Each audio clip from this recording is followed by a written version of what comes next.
और झारखंड में जेटेट की परीक्षा होने वाली है। जेटेट परीक्षा के लिए 20 जून फॉर्म भरने की अंतिम तिथि तय की गई थी, लेकिन अब जो जानकारी सामने आ रही है उसे बढ़ाकर 20 जुलाई किया जा रहा है। और इसके साथ ही सरकार ने जो अनट्रेंड टीचर थे, जिन्होंने सेवा काल के दौरान प्रशिक्षण लिया था, यानी 1994 और 99 में इस तरह के शिक्षकों की बहाली हुई थी और उसके बाद उन्हें प्रशिक्षण का मौका दिया गया था, अब उन्हें भी जेटेट परीक्षा में बैठने का मौका मिलेगा।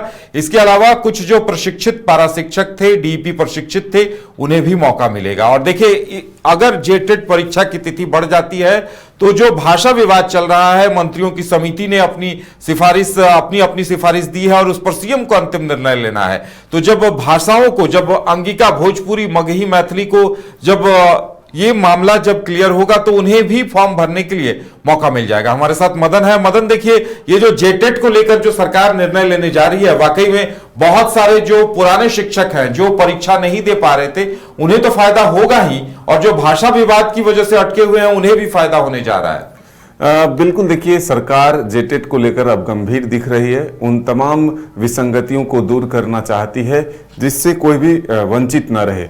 इसी कड़ी में देखिए, जिस तरह से राज्य के कई जिलों से भोजपुरी, मगही, अंगिका भाषा को लेकर के लोग मांग कर रहे हैं कि वहां पर उस भाषा को भी शामिल किया जाए।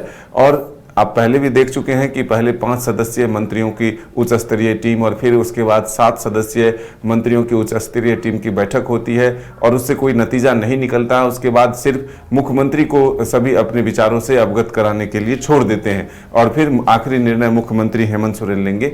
लेकिन उससे पहले एक बड़ा और बदलाव किया गया है, जिसमें नियमावली में बदलाव होगा। और जो पहले राज्य में वर्ष 1994 और 99 में जो अनट्रेंड शिक्षकों की नियुक्ति हुई थी, जो इन शिक्षकों को 1 वर्ष का सेवाकालीन प्रशिक्षण भी मिला था, और वर्तमान में जो नियमावली का बदलाव होगा, इससे इनको आवेदन करने का प्रावधान दिया जाएगा। लेकिन पहले ये प्रावधान नहीं था। साथ ही जो पारा शिक्षक थे उनको भी आवेदन नहीं कर पा रहे थे, वो अब उनके लिए भी जो डीईपी उत्तीर्ण है और 6 माह के ब्रिज कोर्स का प्रशिक्षण लिए हुए हैं, वो सभी इसमें शामिल हो जाएंगे और 60 वर्ष तक के शिक्षक जेटेट में शामिल हो सकते हैं। ये बड़ा एक तरह से बदलाव है। जेक को आवेदन जमा करने की तिथि भी 1 माह बढ़ाने का निर्देश मिला है। तो नौकरी बचाने के लिए राज्य के 70,000 शिक्षकों को पास करना होगा जेटेट, ये भी बाध्यता दी गई है।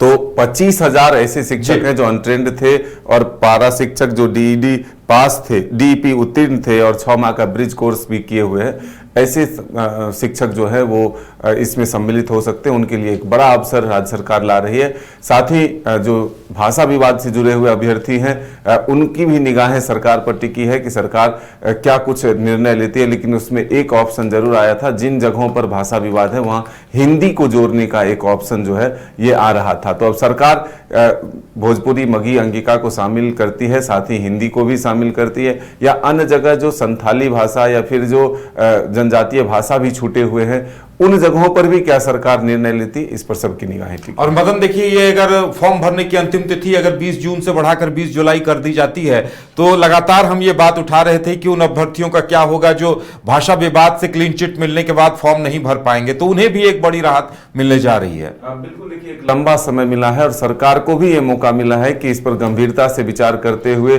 सभी पहलुओं पर मंथन करके एक निर्णय ले, ताकि जो ये भाषा विवाद जो बार बार होता है उससे एक बार में ही राहत मिल जाए, ताकि जो अलग अलग क्षेत्रों से अलग अलग डिमांड आते हैं उसको समाहित करते हुए एक बीच का भी रास्ता जो हिंदी लाया गया है, क्या उसको भी शामिल कर लिया जाता है, ये देखना होगा। चलिए, अब देखने वाली बात यह होगी कि कब तक सरकार भाषा विवाद को लेकर भी अपना निर्णय देती है, ताकि स्टूडेंट्स के सामने जो एक अभी तक कंफ्यूजन वाली स्थिति है उससे वो निकल पाए, और जो अंगिका, भोजपुरी, मैथिली के जरिए इस परीक्षा में शामिल होना चाहते हैं उन्हें भी मौका मिल सके। इंतजार इस बात का होगा कि मंत्रियों की समिति की सिफारिश के बाद अब सीएम इस पर क्या निर्णय लेते हैं। घर रहने का मकान भर नहीं, ये खुशियों की तिजोरी है। दरवाजे पर दस्तक देता पड़ोस, खिड़कियों से उमड़ आता आसमां, तारों में उलझी ऐसी न जाने कितनी दास्तां। कहती हैं चले डायमंड सिटी, एक सफर हम सफर के साथ अपने घर तक। Diamond city, life long bonding, 500 से ज्यादा खुशहाल डायमंड परिवार। जल्दी करें, सिर्फ 200 फ्लैट बाकी। आज ही बुक करें अपना आशियाना।